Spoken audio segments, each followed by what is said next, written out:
Whenever we found a base without flags, that became our target. Especially the player THEWOLF was a reliable candidate until his reset.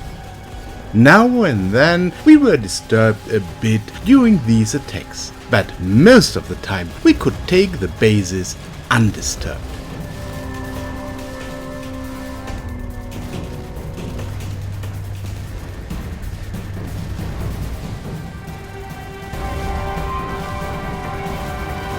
Jeder Widerstand ist absolut zwecklos. BIGREDONE had a very strange tactic.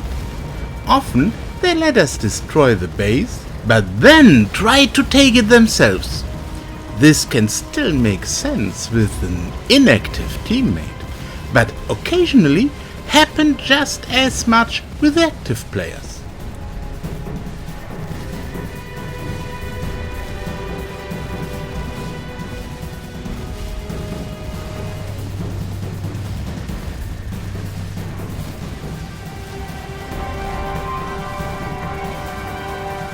However, the days when a few groups of gazelles could just knock us down were long gone. In this scene, mainly Streelers and BIDM2s did their job very successfully. It was rather the exception that a gazelle attack was also accompanied by ground troops like here. We were prepared for both cases and no longer had to fear these counter-attacks excessively. We were able to strike back well. However, the Streelers sometimes needed more ammunition than our 2S7s.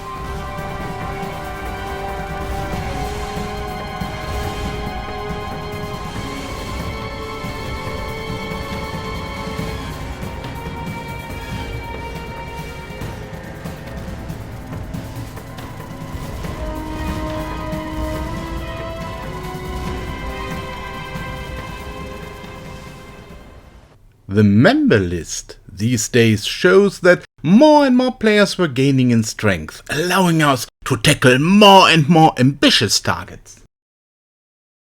BIGREDONE occasionally failed to defend bases of its own, but as a compensation interfered when we tried to take a neutral base.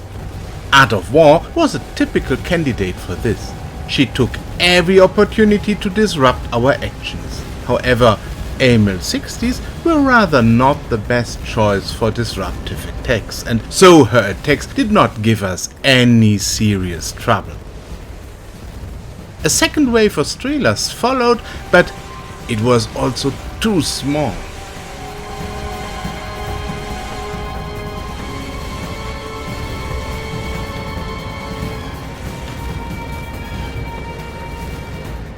That evening it was probably just our luck that Fudge 1 wasn't online. He had many troops at the neighboring base and was building gazelles in loop. That could have made a good counterattack. In rare individual cases, it also happened that we had to abort an attack because the counterattack from the protection of neighboring bases was simply too fierce. If our opponents pulled together, they could certainly give us a headache.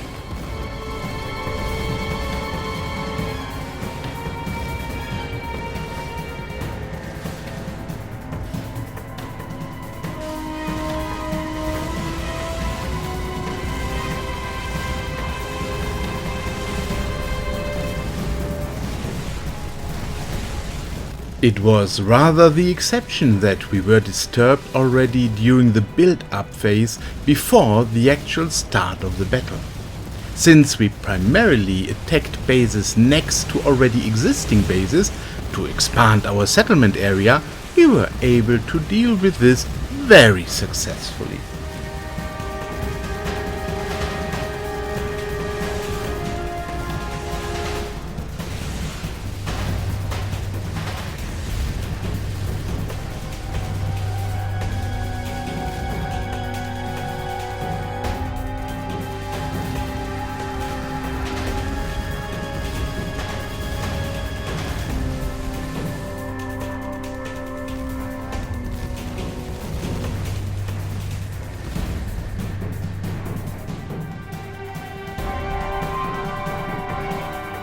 As more and more players reach a certain size on map 24, it became interesting to have production bases on another map. The production bases I had in the beginning of this video series on map 84 had been destroyed by BIGREDONE. The two players King767 and Stealth2 agreed to start on a completely new map so that everyone who wanted to do so could take a production base there. Well developed, it should be able to last there for a while.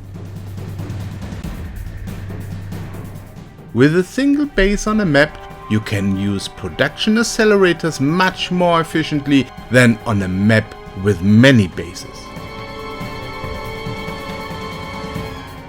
By now, we were strong enough to attack bases with flags, even if they were fully developed to level 7. If the attacked base is isolated, as shown in the example, BIGREDONE did not even try to defend it. For such an attack, we calculated 4 officers, 2 S7 and 30 sets AML-60s. In addition, we had defensive troops in case we did get disturbed.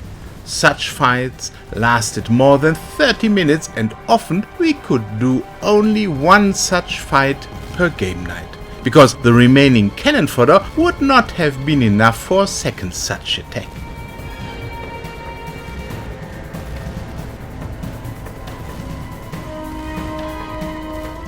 During this attack on a base of Tauros, we already had the impression that BIGREDONE had completely given up inside.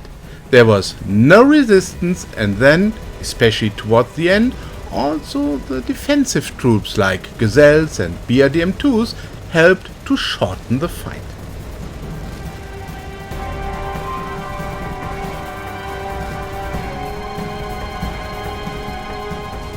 Fudge 1, however, really seemed to see no point in spending any more gold on flags. This allowed our players to grow quickly.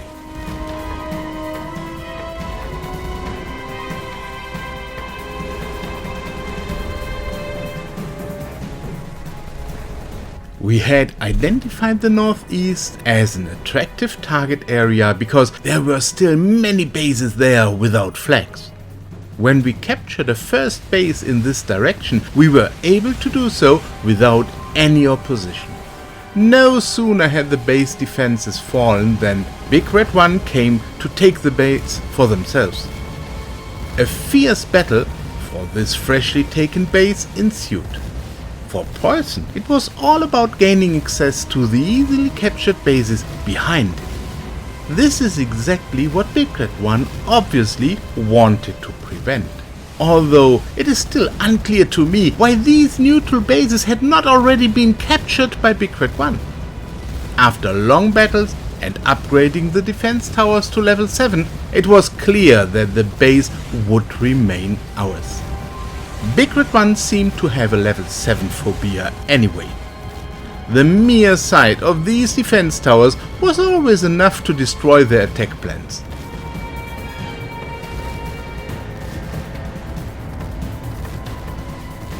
As a result, the two players Paco and Supertoll in particular took advantage of the opportunity to grab many of the easy targets behind this new base.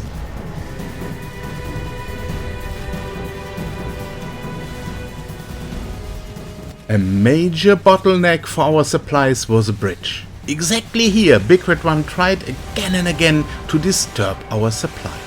So there was frequent skirmishing there that required our attention but was otherwise non-critical.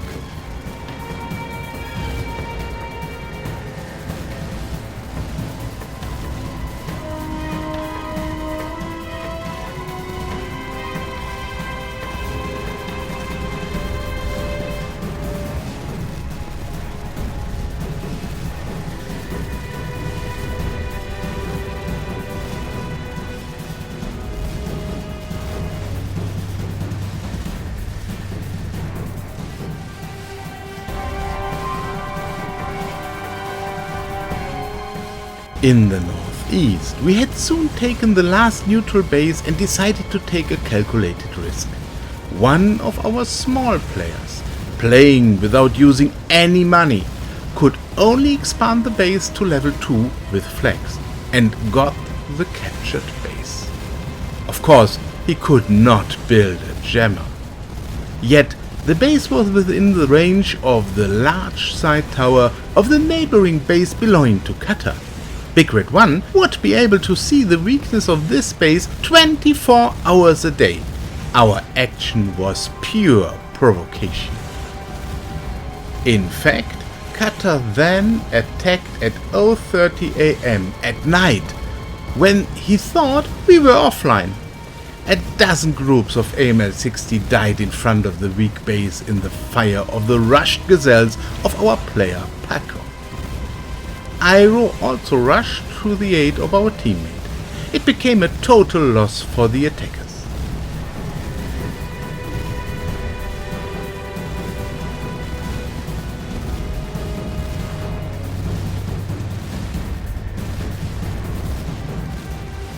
But BIGREDONE had already taken many maps and could bring more troops from there.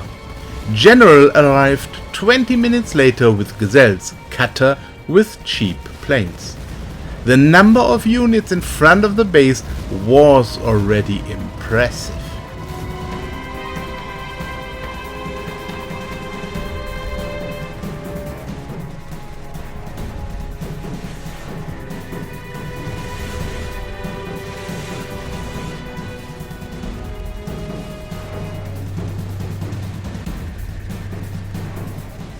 When Enrico then intervened with his gazelles, the attack was stopped quickly.